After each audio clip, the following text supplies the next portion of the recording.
إن الحمد لله نحمده ونستعينه ونستغفره ونعوذ بالله من شرور أنفسنا ومن سيئات أعمالنا من يهده الله فلا مضل له ومن يضلل فلا هادي له وأشهد أن لا إله إلا الله وحده لا شريك له وأشهد أن محمدا عبده ورسوله يا أيها الذين آمنوا اتقوا الله حق تقاته ولا تموتن إلا وأنتم مسلمون يا أيها الناس اتقوا ربكم الذي خلقكم من نفس واحدة وخلق منها زوجها وبث منهما رجالا كثيرا ونساء واتقوا الله الذي تساءلون به والأرحام إن الله كان عليكم رقيبا يا أيها الذين آمنوا اتقوا الله وقولوا قولا سديدا يصلح لكم أعمالكم ويغفر لكم ذنوبكم ومن يطع الله ورسوله فقد فاز فوزا عظيما أما بعد وإن خير الكلام كلام الله وخير الهدي هدي محمد صلى الله عليه وسلم وإن شر الأمور محدثاتها وكل محدثة بدعة وكل بدعة ضلالة وكل ضلالة في النار أما بعد. Donc on continue la suite de cette explication du Cheikh Salih Al-Fawzan dans cette conférence qu'il a donnée au sujet de l'obligation de la vérification et du respect des ulama et de la connaissance ou de la clarification de leur statut ou de leur niveau que j'ai renommé aux jeunes, ne te laisse pas avoir. Le Cheikh il continue dans l'explication du hadith qu'on a mentionné, qui mentionne que le prophète sallallahu alayhi wa sallam est satisfait pour vous de trois choses et qu'il déteste pour vous trois choses. Il est satisfait pour vous que vous l'adoriez et que vous n'associez rien avec lui. Il est satisfait que vous vous accrochiez au câble d'Allah tous ensemble et que vous ne vous divisiez pas et que vous donniez le conseil, an-nasiha, à celui à qui Allah a donné le pouvoir sur vous ou l'autorité sur vous. Donc c'est le hadith qui est rapporté par l'imam Muslim et donc c'est un hadith sahih et on a expliqué que la première partie de ce hadith ça représente la rectification et la réforme de la aqidah, de la croyance.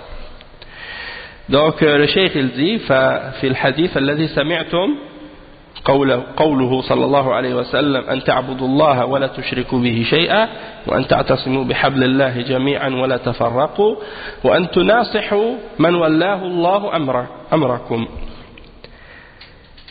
Il dit le cheikh فهذا الحديث أمرنا فيه صلى الله عليه وسلم بثلاثة أشياء بوحدة العقيدة في قوله وأن تعبدوا الله ولا تشركوا به شيئا وبوحدة المرجع والمصدر الذي نرجع إليه في حل مشاكلنا في قوله وأن تعتصموا بحبل الله جميعا ولا تفرقوا وبوحدة القيادة في قوله وأن تناصحوا من ولاه الله أمركم. Donc le cheikh explique que dans ce hadith le prophète sallallahu alayhi wa sallam nous a ordonné trois choses. Premièrement, l'unité dans la croyance, dans la aqidah, ça c'est dans la première partie, d'adorer Allah et de ne rien associer avec lui, pas faire le shirk, donc de s'unir dans la aqidah et d'être unis dans cette aqidah, c'est le tawhid et le rejet du shirk. Deuxièmement, d'être unis dans la référence, dans la référence qu'on a comme, et la source qu'on emploie comme référence dans notre religion pour résoudre nos divergences et nos problèmes, c'est-à-dire le câble d'Allah. Et le câble d'Allah, on a expliqué que c'est le livre d'Allah, la sunna du prophète sallallahu alayhi wa sallam, et que c'est à ces deux sources-là qu'on doit revenir et qu'on doit se cramponner tous ensemble et ne pas se diviser sur cette base. Et le troisième aspect, c'est l'unité dans al-qiyada, c'est-à-dire dans la dirigeance.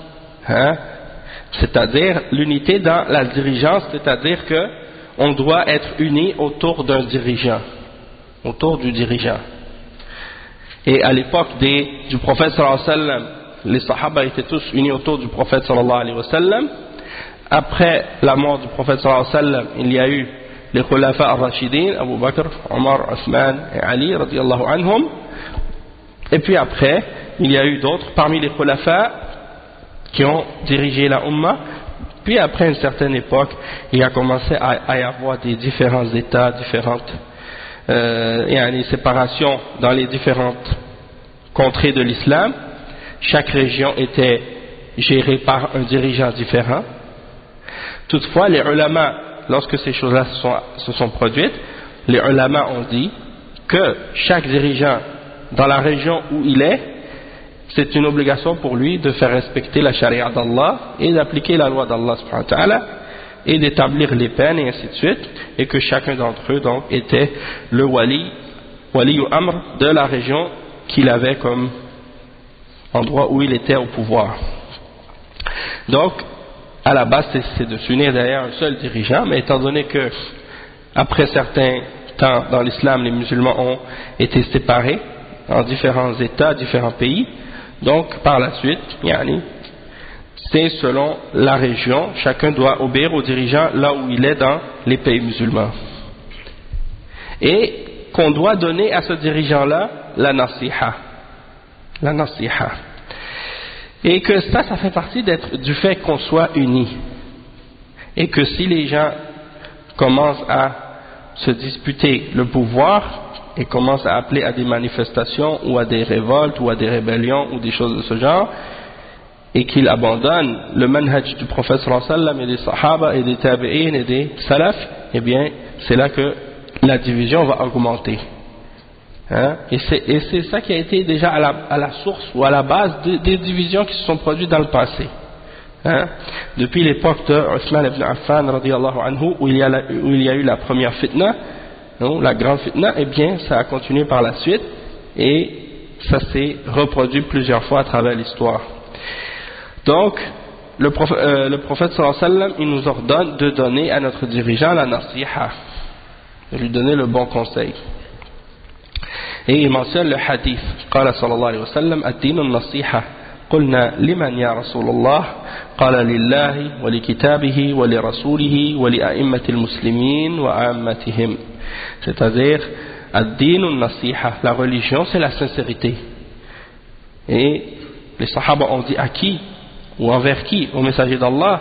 Et le messager d'Allah sallallahu alayhi wa sallam a répondu, c'est envers Allah et envers son livre et envers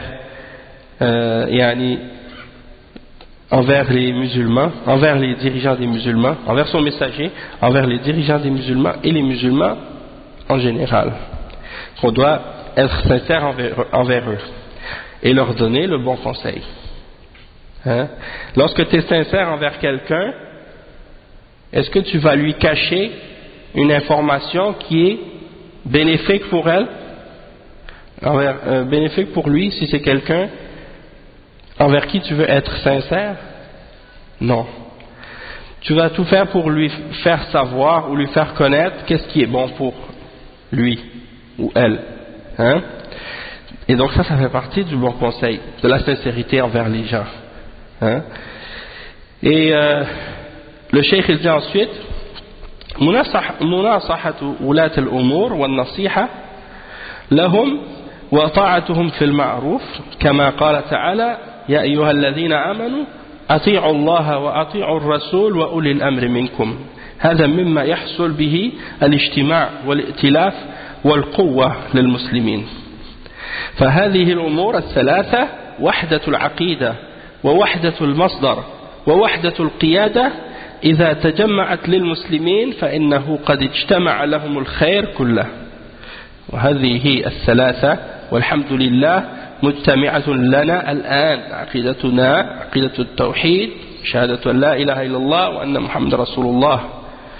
Donc le cheikh il explique ensuite donc que donner la nasiha aux dirigeants et de leur obéir dans le bien, ça c'est ce qui est ordonné dans l'islam.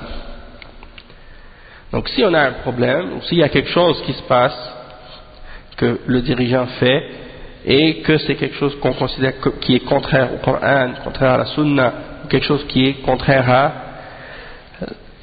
qu'est-ce qui est correct, notre devoir en tant que musulman, c'est de donner à ce dirigeant la nasiha, et de lui faire parvenir cette nasiha par les moyens qu'on est capable d'utiliser, soit directement en allant lui parler si c'est possible, si c'est pas possible, d'aller vers les autorités ou les gens qui sont responsables pour leur faire transmettre ce message indirectement, ou de s'adresser aux ulama qui eux ont des contacts directs avec certains de ces dirigeants-là pour leur faire parvenir cette nasiha.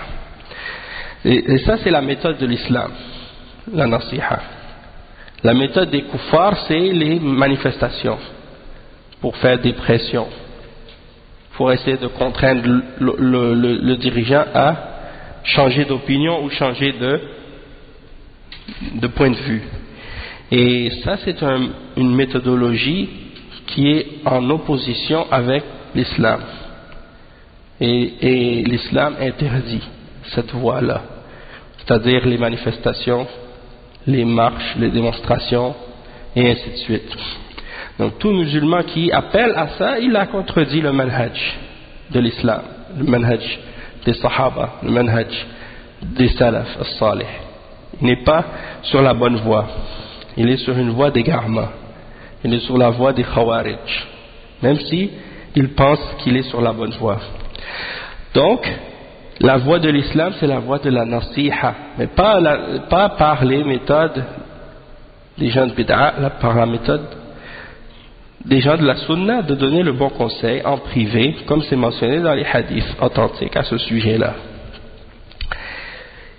Et cette voie, cette façon, si on l'emploie et qu'on obéit à nos dirigeants dans le bien, même quand ils font des péchés ou même quand ils sont injustes, et qu'on ne va pas appeler à la rébellion ou à se révolter contre eux, c'est ce qui amène l'unité des musulmans et la force des musulmans. Toutefois, si dans les musulmans il y en a qui se disputent le pouvoir entre eux, qui se créent des partis ou des groupes et qui appellent les musulmans à la révolte, eh bien ça crée des divisions entre les musulmans et ça affaiblit les musulmans. Et ça permet par la suite, même aux ennemis de l'islam, de contrôler les musulmans, de faire des désordres dans les pays musulmans et de les éloigner encore plus de l'islam. Et c'est ça ce qui se passe maintenant dans les pays musulmans.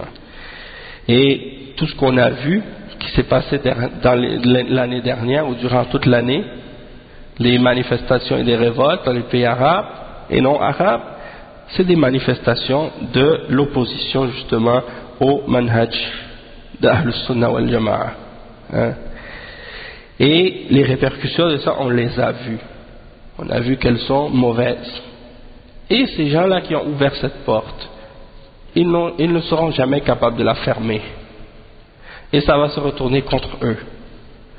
Ils ont utilisé cette méthode pour essayer de prendre le pouvoir, et d'autres vont l'utiliser contre eux par la suite. Et c'est un cercle vicieux qui ne ferme pas. Comme qu'est-ce qui se passe en Égypte? Ceux qui ont pris le pouvoir en Égypte, c'était par cette méthode. Ceux qui avaient fait le coup d'État contre le roi Farouk, c'était par cette méthode. Et ensuite, ceux qui ont pris l'armée, c'était des gens qui faisaient partie des groupes de franc-maçonnerie qui s'étaient infiltrés dans l'armée et qui ont comploté ce genre de coup d'État, qui ont renversé le roi Farouk par la suite, avec l'aide des Ikhwan et de d'autres groupes, d'autres tendances. Là, ils ont pris le pouvoir et avec l'armée, ils ont contrôlé le pays pendant des années. Et étant donné qu'ils ont l'expérience, ils l'ont fait à quelqu'un. Donc, ils ne veulent pas se le faire faire à eux aussi. Donc, ils tiennent le pouvoir solidement et ils savent toutes les manigances et les ruses et les méthodes pour arriver à faire ce genre de choses-là, puisqu'ils l'ont fait eux-mêmes. Alors, ils ont essayé d'empêcher tout ça. Et là, il y a eu ces manifestations-là et ainsi de suite, mais ça reste que c'est toujours l'armée qui dirige en arrière. Ils ont fait des élections, mais il n'y a rien qui change vraiment. Maintenant, c'est les Ikhwan qui sont, soi-disant, en avant. Et dernièrement, il y a Cheikh Raslan, Hafizahullah, qui a fait une khutbah, et il a parlé. Il dit, qu'est-ce que les gens de la Sunna doivent faire quand les Ikhwan sont au pouvoir? C'est-à-dire quand des gens de Bid'a sont au pouvoir. Et il a expliqué que on doit écouter et obéir à ce dirigeant-là, même si c'est un mubtadi', même si c'est un munharif, un égaré, dans le bien, on lui obéit et on l'écoute dans le bien. S'il nous ordonne un péché ou qu'il fait quelque chose qui est contraire à l'islam, on se désavoue de ce qu'il fait qui est contraire à l'islam. On ne l'approuve pas. On le dénonce par notre cœur et les ulama vont réfuter les choses qui sont contraires à l'islam dans ce que ces gens-là vont dire ou vont faire. Sauf qu'on ne va pas appeler à la révolte ou à aux manifestations ou des choses de ce genre. Et il a donné l'exemple de qu'est-ce qui s'est passé à l'époque de l'imam Ahmad ibn Hanbal avec les Mu'tazila qui appelaient à la bid'a de khalq al-Qur'an, qui appelait les musulmans à dire que le Coran est créé et qui imposait cette idée-là par la force. Et le khalifa avait accepté cette croyance-là et il imposait cette croyance à tous les imams, tous les juges, tous les gens qui prêchaient dans les mosquées et ainsi de suite. Tous les ulama étaient obligés de dire cette parole, sinon ils ne pouvaient plus continuer à prêcher ou à enseigner ou à être juge dans les tribunaux ou ainsi de suite. Donc ça a été une grande fitna. Et cette parole de Khalq al-Qur'an en passant, c'est pas juste une petite affaire. Les ulama de l'islam ont dit que c'est une parole de kufr et que celui qui dit cette parole, il est kafir. Il y a plus que 500 d'entre les imams d'Ahl Sunnah qui ont fait, qui ont mentionné que de croire que le Coran est créé, c'est une croyance, une aqidah kufriya, c'est du kufr. Et l'imam Ibn al-Qayyim, il mentionne même dans An-Nuniyya qu'il y a plus que 500 d'entre les savants de Ahl Sunnah qui ont mentionné que de dire que le Coran est créé, c'est kufr. Donc c'est une aqidah de kufr. Et ils appelaient ouvertement et clairement à quelque chose qui est kufr.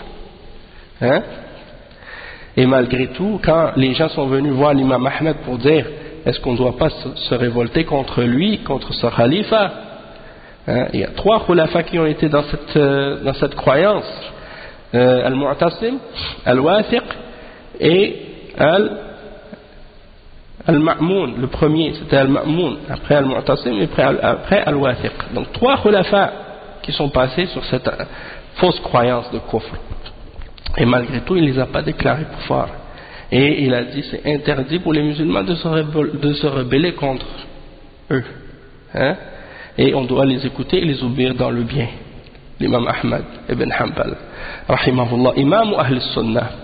Donc imaginez maintenant, ces gens aujourd'hui, c'est la même chose, qui appellent à des bid'a et à des choses qui sont contraires à l'islam. Et vous avez vu les Ikhwan pendant des siècles et des siècles, plutôt des décennies, pas des siècles, des décennies en train de dire aux musulmans que les dirigeants des pays arabes sont des kuffars parce qu'ils ne jugent pas selon la loi d'Allah et qu'ils n'appliquent pas la charia d'Allah.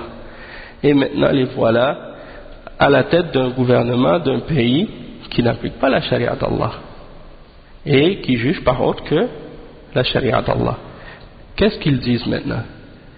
Pourquoi ils n'ont pas mentionné que de participer aux élections c'est haram, ou qu'il y a du shirk dans la démocratie et que c'est kufr, parce que tu appelles à établir le pouvoir du peuple par le peuple, et que c'est les électeurs ou les députés dans le parlement qui vont décider ce qui est légal ou illégal, et que ça c'est le tashri', et que la législation, le tashri' c'est un des droits qui est réservé à Allah seul, et que celui qui veut s'approprier de ce droit, c'est un kafir, il n'a pas le droit de faire ça, et ainsi de suite. Pourquoi ils n'ont pas mentionné ces choses-là? Pourquoi ils ferment les yeux devant ces réalités-là? Et que là maintenant ils sont au pouvoir, ça veut dire le gars il va rentrer tous les jours dans le parlement, et puis il doit voter des lois, interdire des choses, et rendre des choses halal que Allah a déclaré haram, rendre haram ce que Allah a déclaré halal, et ainsi de suite. qu'est-ce qu'ils vont dire maintenant? Hein? Est-ce qu'ils vont continuer dans leur voie de takfir, de khawarij, comme ils faisaient avant, ou bien ils vont commencer à remodeler leur discours pour s'adapter à une nouvelle situation, comme ils le font à chaque fois, pour satisfaire les désirs et les passions de leurs objectifs politiques et autres? On va voir. Hein? Ils vont se démasquer eux-mêmes comme ils l'ont toujours fait. Mais qu'est-ce qui est important? C'est de revenir au manhaj des salafs, à qu'est-ce qui est clair dans le Coran et dans la Sunna, et de savoir qu'il n'y a pas de salut en dehors de cette voie, et que si on veut sortir de tout ce qui se passe comme fitna, c'est la seule façon de s'en sortir. Donc le cheikh il dit فهذه الأمور الثلاثة وحدة العقيدة وحدة المصدر وحدة القيادة إذا تجمعت للمسلمين فإنه قد اجتمع لهم الخير كله. Donc ces trois choses, l'unité dans l'aqida, l'unité dans les références et l'unité dans le gouvernement, dans le pouvoir, qu'on est unis dans ces choses-là. Si on a réuni ces choses-là, eh bien on a réuni tout le bien, tout ce qui est bon. Mais c'est pas possible, en fait, comme qu'est-ce que le cheikh il explique là, il dit d'être uni dans ces trois choses. Mais si tu n'es pas uni dans la première, tu ne pourras jamais être uni dans les autres. Tu ne pourras jamais être uni dans le reste. Si dans le premier, dans le deuxième, c'est-à-dire dans l'aqida, tu n'es pas uni. Chacun il a une aqida différente. Et dans les références que tu suis, comme principe dans ta religion, tu ne te réfères pas au Coran et à la Sunna, premièrement, et que tu prends d'autres principes comme référence, c'est pas possible d'être uni par la suite. Donc le cheikh il dit que pour nous, alhamdulillah, ces trois choses-là sont réunies. C'est-à-dire qu'il parle de l'Arabie Saoudite. Nous on est unis sur la aqida, le témoignage de la ilaha illallah et de Muhammad Rasulullah. Il dit aqidatuna aqidatu at-tawhid al-khalis. فليس عندنا والحمد لله شيء من مظاهر الشرك التي توجد في البلاد الأخرى. بلادنا بلاد التوحيد وبلاد العقيدة وبلاد الدعوة كما كانت في عهد النبي صلى الله عليه وسلم ولا تزال بإذن الله. Donc il dit notre aqidah c'est quoi? C'est la aqidah du tawhid, l'unicité d'Allah pure. Dans le sens qu'on ne va pas trouver chez nous, c'est-à-dire en Arabie Saoudite, alhamdulillah, on ne va pas trouver des manifestations de shirk apparentes, comme on les retrouve dans les autres pays. Tu vas dans les autres pays musulmans, tu trouves des manifestations de shirk apparentes, en plein jour. Des gens qui vont faire des choses qui sont shirk, bawah, clair, il n'y a pas de doute. Des gens qui vont adorer des tombeaux, qui vont faire des pèlerinages à des saints et qui les invoquent en dehors d'Allah et qui font des sacrifices pour les tombes, qui font qui demandent des vœux aux morts, qui les invoquent, qui les appellent au secours en dehors d'Allah subhanahu wa ta'ala. Ça c'est quelque chose que tu ne vas pas retrouver là-bas. Mais auparavant, oui, avant la da'wah du tawhid établi par le cheikh Mohammed ibn Abdul Wahhab, tu trouvais ces choses-là, c'était partout. Mais avec la da'wah qui est venue réformer et corriger ces problèmes qui existaient dans l'aqidah, ces choses-là maintenant sont disparues, elles ont été éliminées. Et c'est cette chose-là qu'il doit y avoir, cette réforme qu'il doit y avoir dans les autres pays musulmans. Et toute réforme dans les pays musulmans qui ne débute pas par cette réforme-là est une apparence de réforme, mais qui n'est pas une réforme réelle. C'est pour cette raison-là que tout ce que vous voyez comme manifestation et comme bruit autour de la politique et autres, ceux qui appellent à la justice et à autre chose, la liberté, des trucs de ce genre dans les pays arabes pour réformer quelque chose, dans les pays non arabes aussi, parmi les pays musulmans, mais qui ne commencent pas par la réforme de la aqidah et d'éliminer les manifestations apparentes de shirk qui existent dans leur pays et d'appeler les gens à revenir à la sunna et d'abandonner la bid'ah, il n'y aura pas de changement dans les autres aspects de la société, que ce soit politique ou économique ou autre, parce que les gens ne sont pas changés eux-mêmes, hein? Ils n'ont pas corrigé leur propre aqidah, leur propre manhaj. Donc comment ils pourraient changer dans les autres aspects de la vie? Le problème c'est pas seulement à cause du dirigeant, celui qui est assis sur la chaise du pouvoir, et puis à cause de lui tout va mal, puis le peuple c'est des anges, le peuple sont parfaits à 100%, c'est seulement un qui est mauvais puis le reste sont tous bons. Si c'était ça le problème réellement, hein, on n'aurait pas tout ce qu'on voit maintenant. Le problème c'est pas seulement un seul homme, c'est pas seulement une personne qui est au pouvoir, le problème c'est les gens au complet, la population, le peuple au complet qui doit se réformer. Chaque individu doit se réformer, chaque famille doit se réformer. C'est pas seulement une personne. Et donc le fait de changer une personne, ça ne va pas changer le peuple au complet. Les problèmes vont rester. Et c'est pour ça que les gens disent, on a fait toutes ces manifestations-là, on a vu que par la suite, les problèmes continuent. On était pauvre, on est encore pauvre. On avait des problèmes, on a encore des problèmes. Hein? Il y avait de la corruption, il y a encore de la corruption. Il y avait ci, il y a encore ça. Hein? Et pour les manifestations apparentes de shirk sont encore là parce que c'était pas ça la priorité pour eux. Tu vois par exemple par exemple en Égypte, là où les Ikhwan ont pris le pouvoir, les tombes de Al-Hussein, Al-Badawi, Zainab et d'autres également parmi les tombes qui sont adorées sont encore adorées aujourd'hui. Il n'y a pas eu de da'wa faite pour faire en sorte que ces manifestations de shirk là soient éliminées. Ces choses-là sont encore là. Et les Ikhwan, depuis l'époque de Hassan al-Banna jusqu'à aujourd'hui, ils n'ont jamais combattu ces manifestations-là. Parce qu'ils ont dit que c'est pas ça la priorité pour nous, c'est la politique. Hein?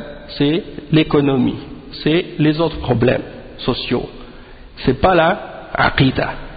Ça c'est quelque chose de secondaire, il faut mettre ça de côté, il faut s'unir avant. Hein? Et là, même avant l'élection, ils disaient on ne va pas appliquer la charia, parce qu'ils ont vu que les laïcs et les autres démocrates, ils ne voulaient pas la charia, ils ont eu peur de perdre les votes de ces gens-là, donc ils ont dit on ne va pas appliquer la charia, ayez pas peur, soyez en confiance. Et en Tunisie, la même chose. Ils ont dit on ne va pas appliquer la charia, inquiétez-vous pas, vous les laïcs, hein, et ainsi de suite. Parce que avant, ils disent avant, comme Hassan al-Turabi, il a dit la même chose au Soudan, quand les Ikhwan du Soudan ont pris le pouvoir au Soudan. Ils ont dit on ne va pas appliquer la charia, parce qu'avant d'appliquer la charia, il faut réformer la société. Et Cheikh Mohammed Aman al-Jami, il a dit à ce sujet, il a dit subhanallah, le prophète sallallahu alayhi wa sallam, il a réformé la société avec la charia. Donc, avec quoi vous allez réformer la charia si ce n'est pas par la charia? La charia, elle est venue pour réformer la société. Donc il faut quelque chose d'autre que la charia pour réformer avant d'appliquer la charia. C'est quoi cette autre chose-là? Hein? Donc c'est des exemples comment ces gens-là jouent en fait. Hein? C'est pour ça que le cheikh il mentionnait qu'à l'époque de Hassan al-Turabi, ils ont voulu fermer une manufacture d'alcool à son époque, et quand Hassan al-Turabi a entendu ça, il a ordonné que elle soit réouverte. Il a dit non, il ne faut pas interdire ces choses-là, il ne faut pas appliquer la charia comme ça, il faut réformer la société avant, pour que les gens par eux-mêmes ne veulent plus appliquer, veulent plus boire de l'alcool, puis après ça, ils vont, soi-disant, appliquer la charia. Donc c'est des gens qui n'ont rien compris de l'islam en réalité. Et donc ça c'est des exemples de ce que j'explique, pour faire comprendre qu'il faut qu'il y ait une réforme de la aqidah avant tout, et le combat des manifestations de shirk. Hein? Et c'est comme ça que les prophètes d'Allah ont commencé leur réforme, ont commencé leur da'wah.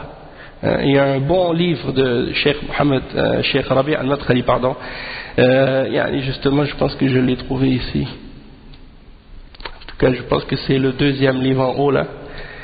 Il explique, non c'est pas celui-là, en tout cas il explique Manhajul Anbiya fi ad-da'wati ila Allah, la méthodologie des prophètes dans la da'wa à Allah.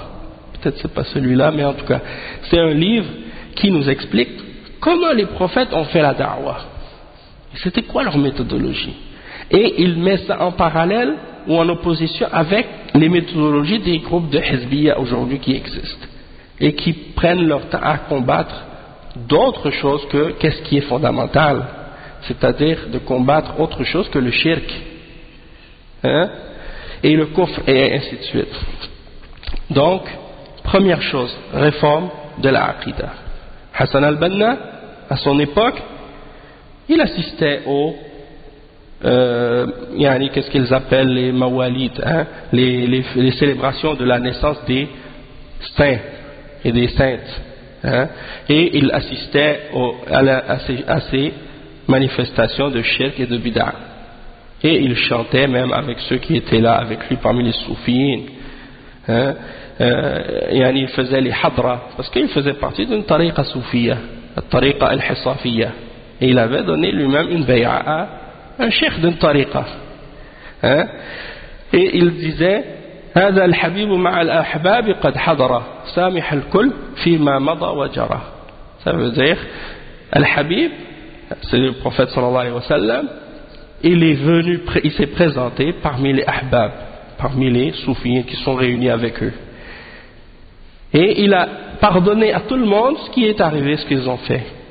Ça veut dire, il croit que, comme beaucoup de soufis croient, que le prophète sallallahu alayhi wa sallam, dans cette hadra, il se présente, il vient en personne, pendant qu'ils font leur danse et leur chant, et qu'ils font leur azkar, leur tambour, et ils tapent les tambours, et puis ils commencent à sauter, puis à danser, puis à tourner en rond, puis à crier. Et bien pendant qu'ils sont en train de faire ça, ils pensent que le prophète sallallahu alayhi wa sallam, il vient, il apparaît parmi eux. C'est pour ça qu'ils l'appellent hadra, hein? Et ils chantent cette chanson. Samih al-Kul fi ma mada wa jara. Et il chantait les vers des poèmes de Al-Burda. Et dans ce poème-là, il y a des paroles de shirk. وَإِنَّ مِنْ جُودِكَ الدُّنْيَا وَضَرَّتَهَا وَإِنَّ مِنْ عُلُومِكَ عِلْمُ اللَّوْحِ وَالْقَلَمِ. Il attribue au prophète sallallahu alayhi wa sallam la connaissance de la plume et de la table préservée. Al-Lawh al-Mahfouz. Ça c'est une connaissance du ghaib. Et c'est seul Allah qui connaît cette science-là. Ça fait partie des exemples, des égarements et des innovations dans la croyance de cet homme qui s'appelle Hassan al-Banna, que eux ont pris comme le guide suprême, hein, al-Murshid, comme ils l'appellent. Et ceux qui l'ont suivi par la suite, c'est la même chose. Et vous remarquerez que ceux qui sont à la tête de ce groupe, hein, ce ne sont pas des ulama. Chaque fois qu'ils choisissent un murshid, ce n'est pas pour son ilm de la sharia, pour sa science de l'islam, non. Vous allez voir que c'est des ingénieurs, hein, des docteurs et ainsi de suite. Pas des ulama de l'islam. Et ce qui est bizarre, c'est que justement, encore là, maintenant, celui qui est élu, il a été, hein, choisi probablement par le murshid de la Jama'a pour se présenter aux élections. Et il a une bay'a à ce murshid. Donc, est-ce qu'il va obéir encore à son murshid pendant qu'il est le président de la République? C'est-à-dire, est-ce que le vrai président, ce sera peut-être le murshid de la Jama'a des Ikhwan, à qui il a une bay'a, et non pas lui? Mais lui sera juste peut-être un pantin que eux vont contrôler, ou ainsi de suite. Mais c'est ça le malheur de ces gens, de la hizbiyya, des gens de bid'ah. En tout cas, passons à la suite de qu'est-ce que le cheikh explique. Il dit وكذلك عندنا وحدة المصدر وهو كتاب الله وسنة رسولنا صلى الله عليه وسلم فنحن والحمد لله نحكم بكتاب الله وسنة رسوله صلى الله عليه وسلم على الصغيرة والكبيرة نطبق الحدود ونقيم الأمر بالمعروف والنهي عن المنكر وننفذ الحدود. هذه نعمة عظيمة من الله سبحانه وتعالى. قيادتنا والحمد لله مسلمة قامت على الكتاب والسنة وعلى الدعوة إلى الله عز وجل. لا أقول بأننا قد كملنا من كل الوجوه. عندنا نقص وعندنا خلل ولكن هذا يمكن إصلاحه بالتعاون على البر والتقوى والرجوع إلى كتاب الله وسنة رسوله صلى الله عليه وسلم والتناصح والعمل بقوله صلى الله عليه وسلم الدين النصيحة. قلنا لمن يا رسول الله؟ قال لله ولكتابه ولرسوله ولأئمة المسلمين وعامتهم. Donc le cheikh il dit ensuite que de même que on est unis dans notre référence par rapport à la religion d'Allah, c'est-à-dire que on se réfère au livre d'Allah et à la sunna de notre messager Muhammad sallallahu alayhi wa sallam, et par la grâce d'Allah subhanahu wa ta'ala et louange à Allah subhanahu wa ta'ala, on juge par le livre d'Allah et la sunna du messager sallallahu alayhi wa sallam dans les affaires qui sont grandes et les affaires petites, et on juge selon cette charia et on applique les peines de l'islam et on établit l'ordonnance du bien et l'interdiction du mal et on exécute les punitions lorsque c'est le temps de le faire. Et ça c'est une grâce d'Allah subhanahu wa ta'ala. Hein? Et donc ça c'est pourquoi? Parce qu'il y a une unité dans la aqidah, une unité dans les références. Et ensuite nos dirigeants, alhamdulillah, ils sont établis, ils sont musulmans, par la grâce d'Allah, sont des dirigeants musulmans, et ils sont établis sur le Coran et sur la Sunna et sur la da'wa à Allah subhanahu wa ta'ala. Et il dit, je ne dis pas qu'on est arrivé à la perfection dans tous les points de vue. Hein? On a des fautes, on a des défauts, on a des faiblesses, on a des failles. Mais c'est des choses que nous pouvons corriger. C'est des choses qu'on peut corriger si on s'entraide et on collabore ensemble dans at-taqwa et dans le fait de retourner à Allah et à son messager, à la sunna du messager, au livre d'Allah et à la sunna du messager sallallahu alayhi wa sallam, et qu'on se donne les uns les autres le bon conseil et qu'on agit selon la parole du prophète sallallahu alayhi wa sallam, ad-din an-nasiha.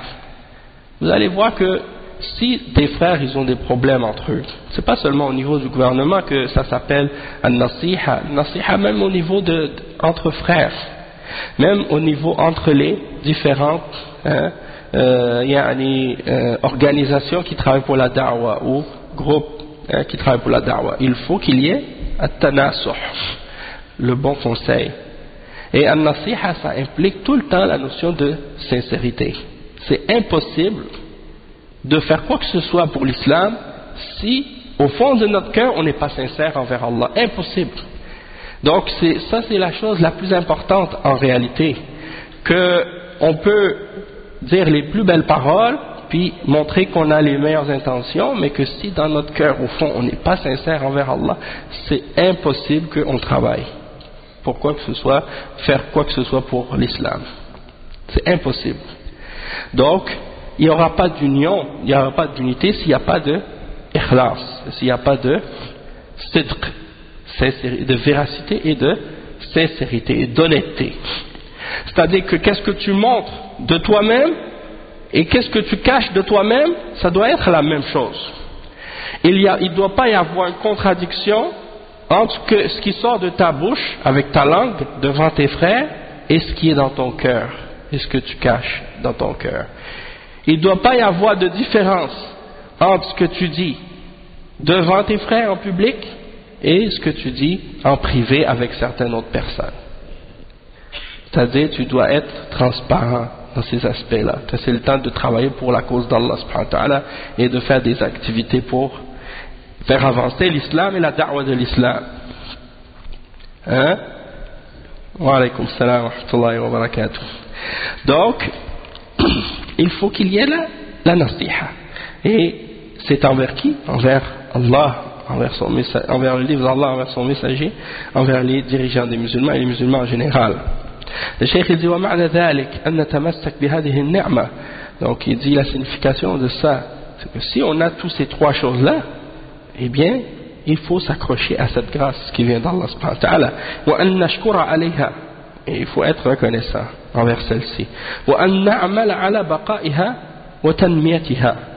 Et il faut travailler pour faire en sorte qu'elle demeure, qu'elle reste et qu'elle augmente. وأن نصلح ما يحصل فيها من الخلل بالطرق الصحيحة السليمة. Et qu'on essaie de faire des réformes pour corriger ce qu'il y a comme défaut ou comme faille par des méthodes qui sont propres et qui sont saines et qui sont correctes. بطرق العلاج السليمة الصحيحة التي أرشد إليها نبينا, par les méthodes qui sont correctes et qui sont propres, comme le prophète sallallahu alayhi wa sallam nous a indiqué de le faire. Et هذه النعمة نعمة عظيمة فلنحافظ عليها وإن لم نتمسك بها وإن لم نحرص عليها فإنها سوف تضيع بين أيدينا من بين أيدينا. Donc il dit que c'est une grande grâce d'Allah, il faut la préserver. Et que si on ne s'accroche pas à cette grâce et qu'on ne fait pas des efforts pour la garder et la préserver, eh bien on va les perdre, elle va nous glisser des mains, elle va nous échapper. Wa alaykum assalam wa rahmatullahi wa barakatuh. Donc ça c'est très important. Et alhamdulillah, donc comme on a mentionné tout à l'heure, les méthodes de nasiha dans l'islam sont connues. On a dit qu'on doit corriger les problèmes qui existent entre les musulmans par la nasiha. Mais il y a des groupes, où il y a des gens, des individus parmi les musulmans qui, eux, sont sur une autre méthodologie, un autre manhaj, et qui utilisent les manifestations ou les révoltes ou les coups d'État ou les autres méthodes, et ces gens-là, comme on a expliqué tout à l'heure, ils font plus de désordre que de bien, et pourtant le prophète sallallahu alayhi wa sallam avait ordonné d'écouter et d'obéir aux dirigeants, même s'il est injuste. Et dans le hadith, il dit, même s'il frappe ton dos et qu'il prenne tes biens, écoute et obéis, dans le bien. Ça c'est des hadiths authentiques, et beaucoup de gens les ignorent, et ceux qui les connaissent, parmi ceux qui ne les appliquent pas, eh bien, ils essaient de les rejeter, poursuivre leur passion, avec tout ça de shubuhat.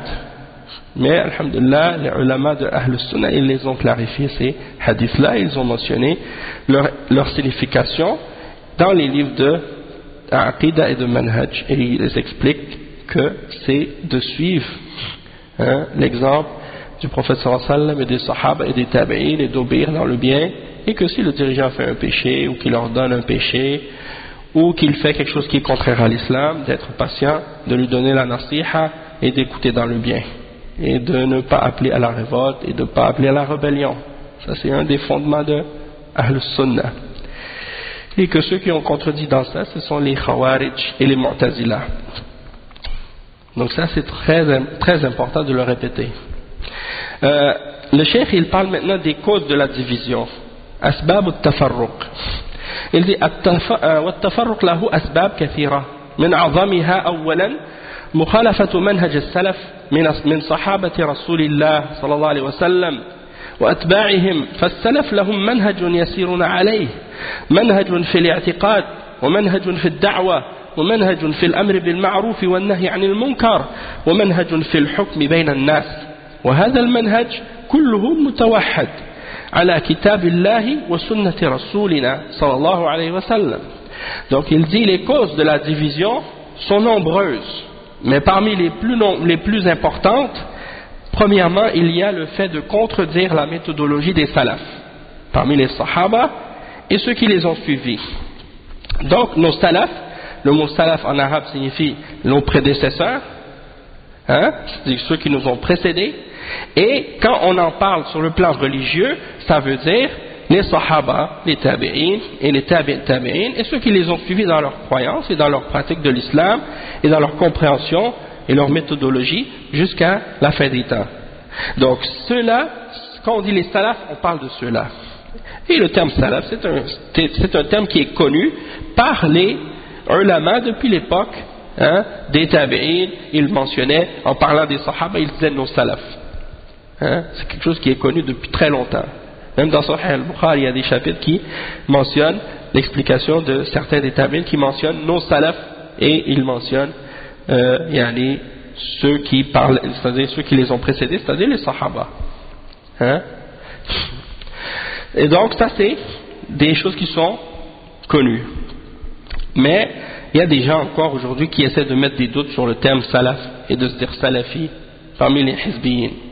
Ils essaient toujours de jeter des shubuhat à ce sujet-là, mais bon, alhamdoulilah, beaucoup de gens maintenant comprennent que ces gens-là font juste jouer avec les mots pour essayer de diviser les choses, les gens, alors que les choses sont claires à ce sujet-là, et notre manhaj il est clair. Donc le cheikh il dit, le manhaj, les salafs ils ont un manhaj qu'ils suivent, et ce manhaj il dit c'est le même manhaj que ce soit dans la croyance, que ce soit dans le da'wah, que ce soit dans l'ordonnance du bien et l'interdiction du mal, que ce soit dans le fait de juger entre les hommes. Ils ont une méthodologie dans chacun de ces points-là, et cette méthodologie-là est unifiée dans le fait de revenir au Coran et à la sunna du prophète Mohammed sallallahu alayhi wa sallam. Et il dit فكانت هذه البلاد والحمد لله تسير على هذا المنهج كما يعرف هذا القاسي والداني ولا ينكره إلا مكابر. كانت هذه البلاد تسير على منهج سليم، تسير على منهج السلف الصالح في العقيدة وفي الدعوة إلى الله عز وجل وفي الأمر بالمعروف والنهي عن المنكر وفي الحكم بين الناس بما أنزل الله. كل هذا موجود ولا يزال ولله الحمد في هذه البلاد، لا ينكر ذلك إلا مكابر. ولكن إذا تنكرنا لهذا المنهج الذي كان عليه سلفنا الصالح واستوردنا مناهج من هنا وهناك تفرقنا وصار كل جماعة لها منهج يخالف منهج الجماعة الأخرى وكل جماعة تخطي الجماعة الأخرى. لماذا هذا يا عباد الله؟ ألسنا أمة واحدة؟ أليس ديننا هو الإسلام؟ أليس منهجنا هو منهج الرسول صلى الله عليه وسلم وصحابته؟ أليس دليلنا ومصدرنا ومرجعنا هو كتاب الله وسنة رسولنا صلى الله عليه وسلم وسنة رسوله صلى الله عليه وسلم؟ إذن لماذا نستورد المبادئ والمناهج من هنا وهناك؟ والواجب علينا أن نصدر هذا المنهج السليم الذي نحن عليه في بلاد العالم، كما قال تعالى كنتم خير أمة أخرجت للناس تأمرون بالمعروف وتنهون عن المنكر وتؤمنون بالله. Le cheikh il dit que, en parlant de l'Arabie Saoudite, parce qu'il donne un discours à des gens qui sont là-bas, il s'adresse à des gens qui sont là-bas, donc il parle de ce pays-là et il explique la situation là-bas, même si c'est un autre contexte dans lequel on est aujourd'hui, parce qu'on n'est pas dans un pays musulman, mais on peut quand même profiter de ça. Qu'est-ce que le cheikh explique? Parce que c'est des choses qui comprennent des leçons pour nous quand même. Le cheikh il dit que dans ce pays, alhamdulillah, on a toujours été sur ce manhaj, le manhaj du Coran et de la Sunna et la voie des salafs. Et tout le monde sait ça, ceux qui sont proches et ceux qui sont loin. Personne ne peut le nier excepté quelqu'un qui fait preuve d'orgueil. Et il dit, donc on a suivi cette voie-là. Et on a toujours été sur la méthodologie des salaf al-salih dans la aqidah et dans la da'wah et dans l'ordonnance du bien et dans l'interdiction du mal et dans la façon de juger entre les gens selon ce que Allah a révélé. Tout ça c'est présent chez nous et ça continue encore, alhamdulillah. Personne ne peut le nier excepté quelqu'un qui fait preuve d'orgueil. Mais qu'est-ce qui se passe, c'est que il y a des gens qui maintenant en Arabie Saoudite ramènent des méthodologies de l'extérieur. Les gens ne connaissaient que la salafiyya, que le tawhid, que la sunna. Maintenant des groupes sont entrés en Arabie Saoudite, par en dessous, et ils ont commencé à faire leur da'wah en Arabie Saoudite, mais ils appellent tous à des méthodologies différentes. Donc le cheikh il dit, si on laisse tomber la méthodologie sur laquelle on est, la méthodologie des salafs, le manhaj des salafs et la aqidah des salafs, et qu'on commence maintenant à suivre d'autres méthodologies, eh bien qu'est-ce qui va arriver? On devient divisé. On devient comme si chaque personne il suit un groupe qui déclare que l'autre est dans l'erreur. Comme qu'est-ce qu'on voit ici par exemple, en Belgique, ou bien au Canada, ou bien dans d'autres pays musulmans aussi, où il y a plein de groupes. Chaque groupe prétend être celui qui suit l'islam, et que les autres sont dans l'égarement. Mais qui parfois font des ententes entre eux pour travailler comme Hassan al-Banna l'a fait Hein? On travaille ensemble sur les choses sur lesquelles on est d'accord, puis on s'excuse sur les choses sur lesquelles on diverge. Donc il y a des divergences, mais on fait semblant qu'elles ne sont pas là. Hein? Wa alaykum salam wa rahmatullahi wa barakatuh. Donc, qu'est-ce qui arrive si ça devient comme ça? Chaque groupe appelle à son idée. Pourquoi ça doit être comme ça? Est-ce qu'on n'est pas une seule umma? Est-ce que notre religion c'est pas l'islam? Est-ce que notre méthodologie c'est pas la méthodologie du messager sallallahu alayhi wa sallam et de ses compagnons? Et est-ce que notre preuve et notre référence et notre source c'est pas le livre d'Allah et la sunna de son messager sallallahu alayhi wa sallam? Alors pourquoi dans ce cas-là on a besoin de faire venir des principes et des méthodologies de telle ou de telle place? L'obligation pour nous c'est le contraire. C'est-à-dire, c'est pas que des gens viennent chez nous pour nous prêcher leurs différentes méthodologies et leurs différents groupes, mais c'est que nous sortons vers les gens de l'extérieur pour les appeler à suivre le manhaj des salaf as-salih. C'est ça qui est l'obligation. Puisque Allah subhanahu wa ta'ala, il dit, vous êtes la meilleure nation qui est sortie pour les hommes, vous ordonnez le bien, vous interdisez le mal, et vous croyez en Allah. Donc c'est l'obligation pour les sahaba de faire la da'wah et de sortir pour aller prêcher cette voie. Et pour ceux qui sont sur la même aqidah et le même manhaj que les sahaba, de faire la même chose. C'est-à-dire ceux qui suivent la voie des salafs. Hein? Maintenant, c'est le contraire qui se passe. Hein? Au lieu d'être ceux qui sont en train de prêcher aux autres la vérité, eh bien, c'est le contraire qui se passe. On se fait faire une da'wah vers l'égarement, vers la hizbiyya, vers le faux, vers la division et tout autre. Au lieu d'être ceux qui appelons les gens à la vérité, c'est nous qui commençons à se faire appeler à l'égarement. أما إذا تفرقنا فإن هذا يرضي أعداؤنا كما قال سبحانه إن الذين فرقوا دينهم وكانوا شيعا لست منهم في شيء إنما أمرهم إلى الله ثم ينبئهم بما كانوا يفعلون. وقال سبحانه فتقطعوا أمرهم بينهم زبرا كل حزب بما لديهم فرحون. Donc le cheikh il dit si on se divise, ça fait plaisir à nos ennemis. Et il mentionne les versets 109 dans Surat Al-An'am et le verset 53 dans Surat Al-Mu'minun, dans lequel Allah subhanahu wa ta'ala dit ce qui signifie, et ceux qui divisent leur religion et qui deviennent des sectes, tu n'as rien à faire avec eux. C'est-à-dire que le prophète sallallahu alayhi wa sallam il se désavoue de tous les groupes et de toutes les sectes qui ont opposé la vérité, qui ont sorti de la voie d'Ahl Sunnah.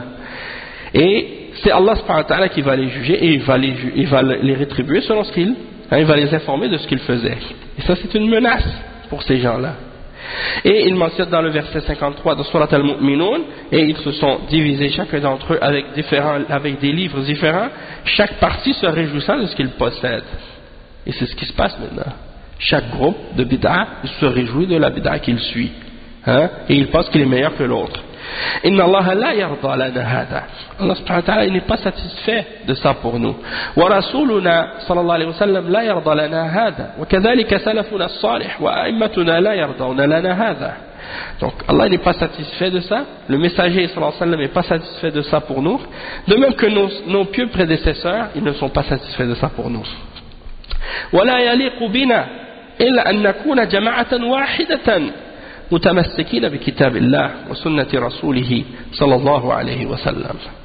Donc il dit il ne nous convient pas excepté d'être un groupe unique, une jama'a unique, une seule jama'a qui s'accroche au livre d'Allah et à la sunna du messager sallallahu alayhi wa sallam.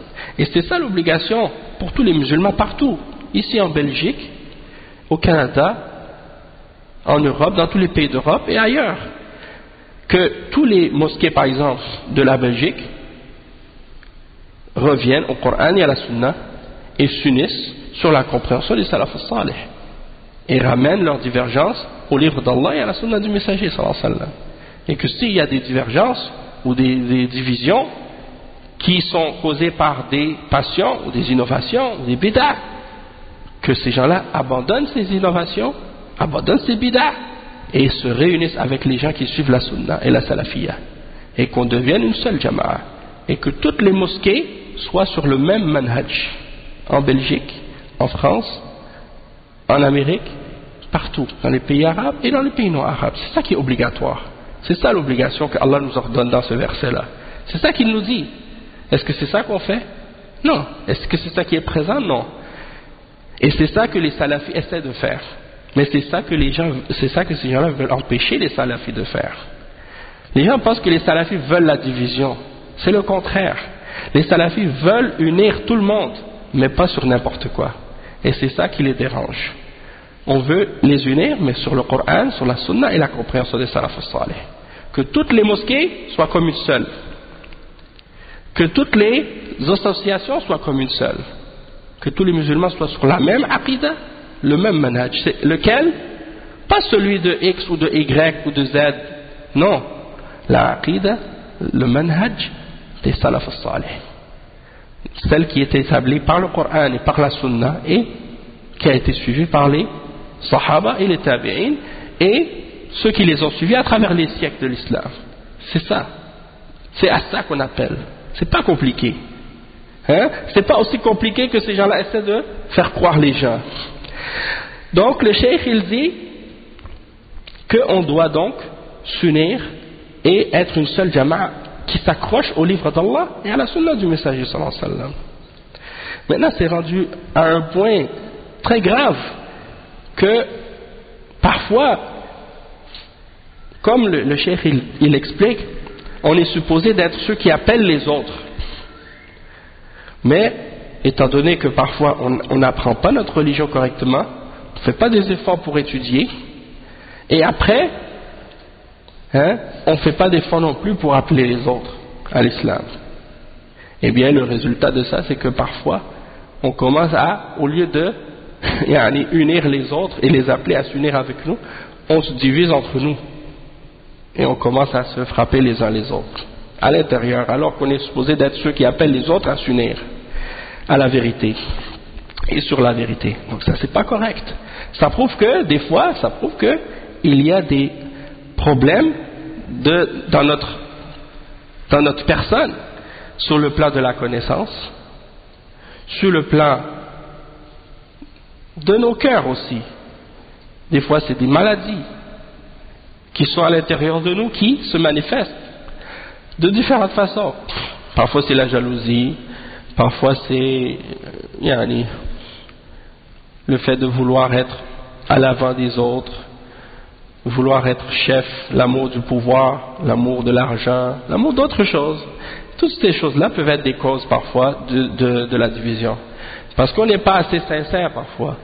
Mais tout ça, ça peut se régler, Inch'Allah, si on revient à nous-mêmes. Et si on se corrige en soi-même, et si on se repent à Allah, puis on essaie d'être sincère. Donc le cheikh il dit, الجماعة الإسلامية في خارج بلادنا تفرقت فلا يسري هذا التفرق إلينا ولا يدخل بلادنا ولا يفسد شبابنا ولا يزيل هذه النعمة التي نعيش فيها. Donc il dit ces groupes islamiques là, à l'extérieur de notre pays, se sont divisés. Et on ne veut pas que cette division-là commence à se propager à l'intérieur de notre pays. Et commence à corrompre nos jeunes. Et nous fasse perdre cette grâce dans laquelle nous vivons. Hein? Subhanallah. C'est comme j'ai entendu un cheikh une fois qui expliquait, il disait, Hassan al-Banna, il est venu à l'époque d'Abdul Aziz, al-Sheikh, Abdul Aziz Ibn Saoud, il est venu pour lui dire on veut ouvrir un bureau de Ikhwan al-Muslimin en Arabie Saoudite. Est-ce que vous nous permettez? Il a dit vous avez fait ce groupe-là soi-disant pour établir la charia dans vos pays. Il dit nous on a déjà la charia ici. Pourquoi vous voulez ouvrir un bureau ici? On n'a pas besoin. Hein? Donc c'est pour dire l'exemple que ces gens-là ont toujours voulu s'infiltrer là-bas. Mais quand ils n'ont pas été capables de s'infiltrer ouvertement, parce qu'on ne leur a pas donné la permission de propager leur bid'a là-bas, eh bien, ils ont trouvé des moyens en sourdine pour propager leur groupe et leur secte dans le pays de l'Arabie Saoudite. Et c'est pour ça que maintenant en Arabie Saoudite, il y a plein de Ikhwan, il y a plein de gens qui font partie des Ikhwan al-Muslimin. Et ils ont des petites différences par rapport à certains aspects de ce qu'ils suivent qui diffèrent de qu'est-ce qu'on voit dans les autres pays des Ikhwan. C'est pour ça que des fois les gens les confondent. Parfois ils confondent. Quand ils les voient, ils pensent, quand ils les voient en apparence, que ce sont des salafis. Ils portent la barbe et ils parlent. Qala Allah, qala Rasulullah, qala Ibn Taymiyyah, qala Ibn Qayyim al-Jawziyya, qala Ibn Baz, Ibn Uthaymin. Ils mentionnent les noms des ulama. Et ils se donnent une apparence de salafis. Donc quand les gens les voient à l'extérieur, ils vont dire, ces gens-là sont des salafis. Mais la réalité, c'est que leur manhaj, c'est le manhaj des Ikhwan. Donc ce ne sont pas des salafis. Il ne faut pas se laisser tromper. Et dans d'autres pays également, il y a la même chose. Vous allez voir par exemple en Égypte, il y a un groupe de gens qui s'appellent salafis. Et même dans les élections, ils ont parlé de ce groupe-là. Même dans les médias occidentaux, ils disaient, il y a les salafis en Égypte qui ont rentré dans les élections et qui font partie des gens qui rentrent dans les élections. Ils les appellent salafis. Alaykoum salam wa rahmatullah. Ces gens-là n'ont rien à voir avec la salafiyya. Et qu'est-ce qui se passe, c'est que beaucoup d'entre ces prêcheurs-là sont devenus célèbres parce qu'ils ont des émissions de télévision. Donc, étant donné qu'ils ont des émissions de télévision et que les gens les écoutent régulièrement, bien les gens commencent à les aimer et ils commencent à avoir une certaine popularité. Et donc, s'ils deviennent populaires, eh bien, les gens commencent à les aimer, ils n'acceptent pas qu'on parle d'eux ou qu'on mentionne de quelque chose, même si c'est vrai. Et c'est une de leurs ruses, parfois, on va en parler plus tard, Inch'Allah, de ça, de ce groupe-là en Égypte qui se prétend salafi, mais qui contredit les principes de la salafiyya, par exemple, qui rentrent dans les élections. Et il y a beaucoup d'autres éléments qu'ils font, comme ils participent aux manifestations et autres choses de ce genre. Donc ce ne sont pas des salafis, même s'ils se prétendent salafis. Et parmi eux, par exemple, Mohammed Hassan, Abu Ishaq al-Huwaini, Mohammed Hussein Yaqub, et d'autres encore. Et c'est devenu, ces gens sont devenus maintenant des vedettes dans les pays musulmans. Et donc c'est rendu à un point tel que si les hizbiyin veulent discréditer quelqu'un ou faire fuir les gens de quelqu'un, ils ont juste à leur dire une chose. Lui, il critique un tel de ces prêcheurs qui passent à la télé, qui sont des vedettes. Il dit de lui qu'il a des erreurs, qu'il fait des choses contraires à la vérité. Et ça, pour eux, ça suffit. Ça y est. Oh, il dit ça de lui. Ah non, ça, je veux rien savoir de ces gens-là. Mais ils vont même pas regarder qu'est-ce qu'on a dit sur eux. Ils vont même pas lire les preuves qui ont été mentionnées à ce sujet-là, ni écouter les paroles des ulama au sujet de ces mises en garde-là. Donc si quelqu'un ne fait pas preuve de sincérité pour prêter l'oreille et écouter les ulama, qu'est-ce qu'eux ont dit à propos de ces gens-là, il ne va jamais distinguer entre la vérité et le faux. Et justement, yani, subhanallah, juste pour vous montrer la preuve de la sincérité des ulama de Ahl Sunnah et des ulama salafiyin.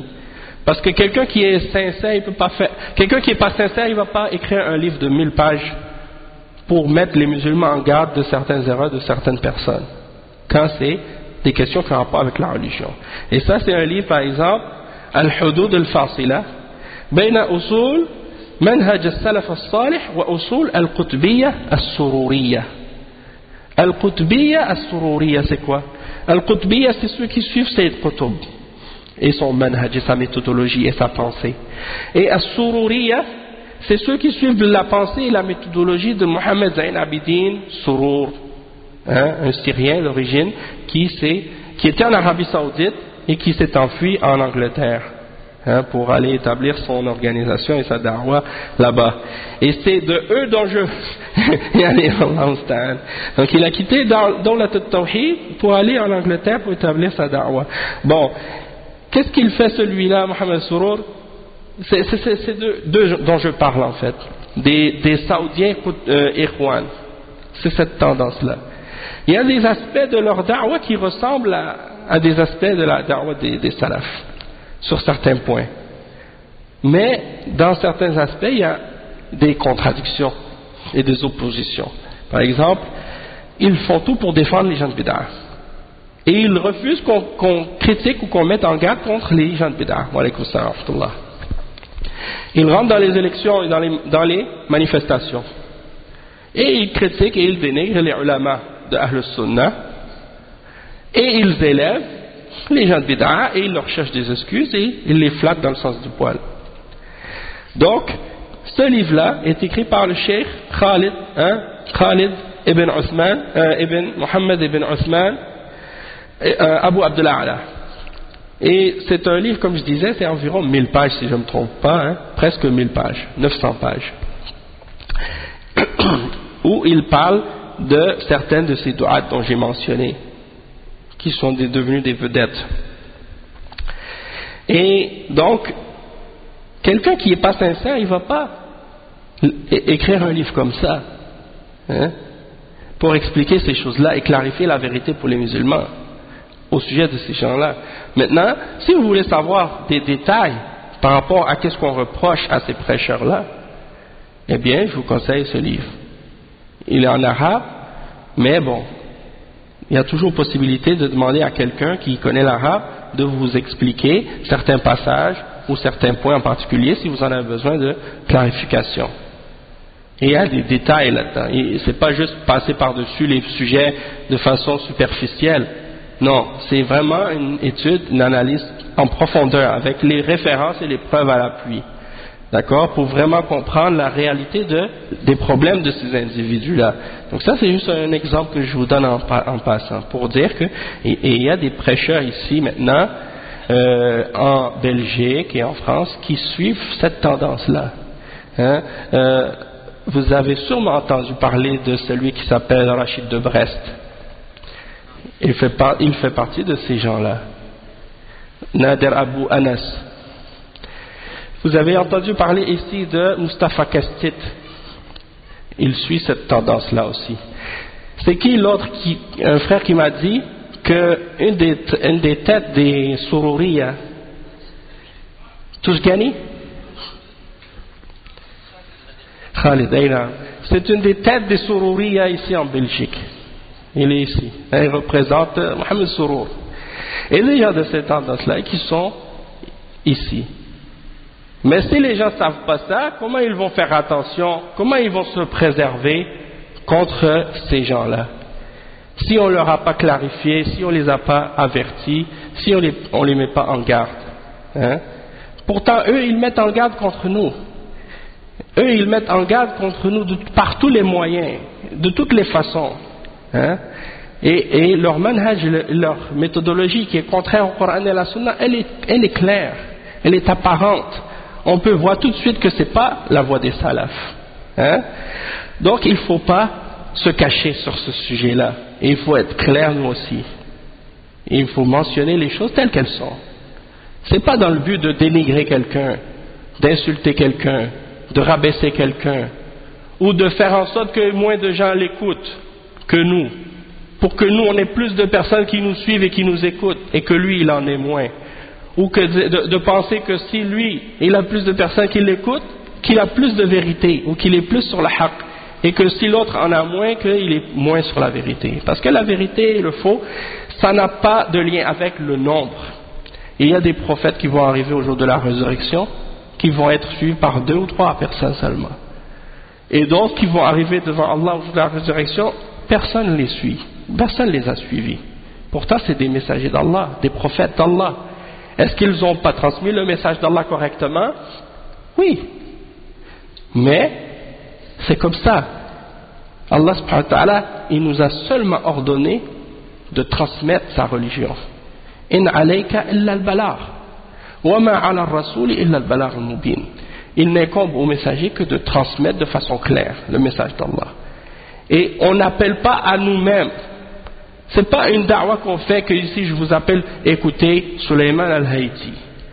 Parce que Sulayman al-Haïti, ça vaut pas la peine, je vous avertis. Si vous voulez vraiment suivre quelque chose, suivez le Coran et la Sunna et suivez nos ulama. Et moi je viens ici seulement pour vous lire qu'est-ce que les ulama ont dit. Si vous pouvez lire l'arabe, vous n'avez pas besoin de moi. Le livre il est là. Hein? Vous pouvez rentrer chez vous, aller écouter les durus en arabe, lire les livres si vous êtes capable. Hein? Mais sinon, si vous n'avez pas encore l'arabe, et vous voulez profiter quand même, il ne faut pas vous laisser embarquer par les hizbiyin en attendant, et vous profitez un peu, Inch'Allah, pendant ce temps-là. Mais ce n'est pas un da'wa à soi-même, on appelle à Allah. Hein? Et même quand vous allez, par exemple, il y a des frères qui vont étudier en Arabie Saoudite, qui vont être acceptés à Médine. Même là-bas, il y a des hizbiyin. La preuve, Mustafa Kastit, il est gradué de Médine. Hein? Eh bien, qu'est-ce qui se passe pendant les 2 années que les gens qui n'ont pas encore l'arabe vont étudier là-bas? Pendant ce temps-là, ils ne peuvent pas s'asseoir avec les ulama parce qu'ils ne comprennent pas l'arabe. Donc, qu'est-ce qui se fait? Ils se créent des petits groupes.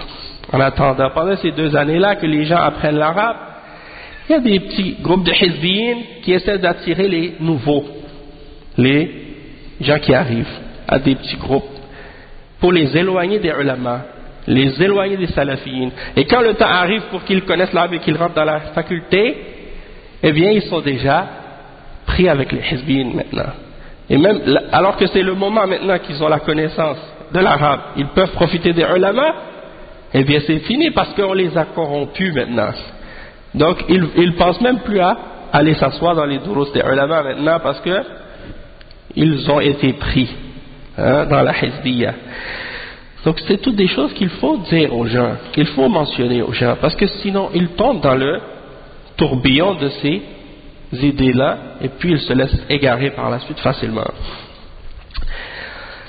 Donc la première cause de division, c'est, qu'est-ce qu'on a mentionné, le fait de ne pas prendre comme méthodologie la méthodologie de nos salaf salih.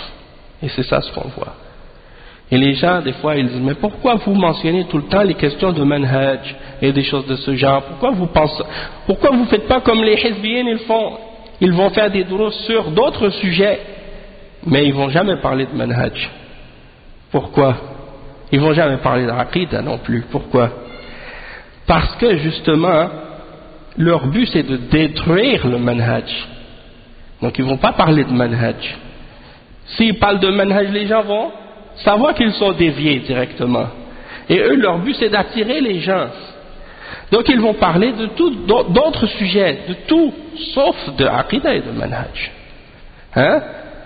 Et ils se cachent derrière ça pour attirer le commun du musulman qui ne connaît rien de la hizbiyya, mais il les attire vers eux, donc il attire des sympathisants, c'est-à-dire c'est des gens qui sont peut-être pas eux-mêmes des hizbiyyin, mais qui, à cause de ces gens-là, commencent à avoir de l'amour pour eux, et un attachement et une sympathie pour eux, parce qu'ils les voient en apparence en train d'être en train d'appeler à des choses qui sont connues de l'islam, que tout le monde aime et respecte et accepte, hein, comme par exemple Qisasul Anbiya.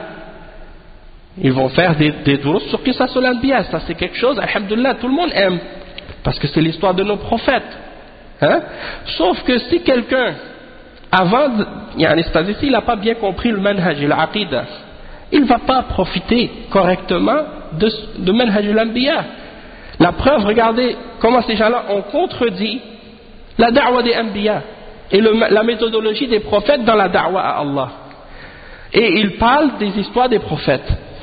Qu'est-ce qu'ils ont tiré de bien de ces histoires des prophètes s'ils ne sont pas capables de suivre leur méthodologie et leur exemple dans la da'wa, et qu'ils contredisent l'exemple des prophètes dans la da'wa? Donc, en fait, si on veut, on peut comprendre la hizbiyya, c'est quoi? C'est comme un genre de virus, hein, comme dans les ordinateurs. Si tu l'as, ce virus, dans ton programme, ça veut dire le reste, il ne va pas fonctionner.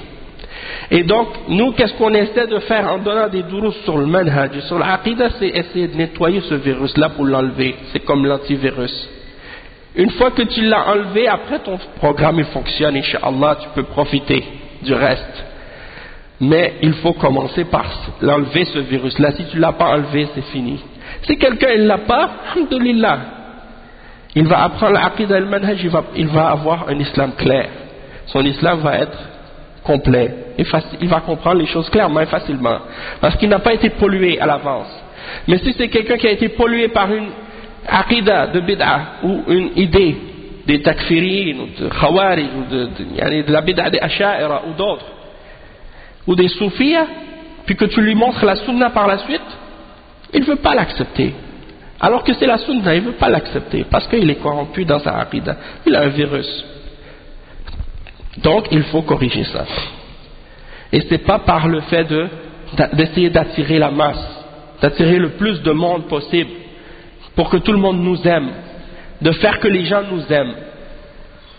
Parce que c'est ça qu'ils veulent faire eux, que les gens les aiment. Et donc, éviter de parler des sujets qui vont créer des tensions ou des frictions, et de parler juste de qu'est-ce que tout le monde accepte, hein, sous prétexte de vouloir unir tout le monde. Et nous, on paraît par la suite comme étant les grands méchants loups.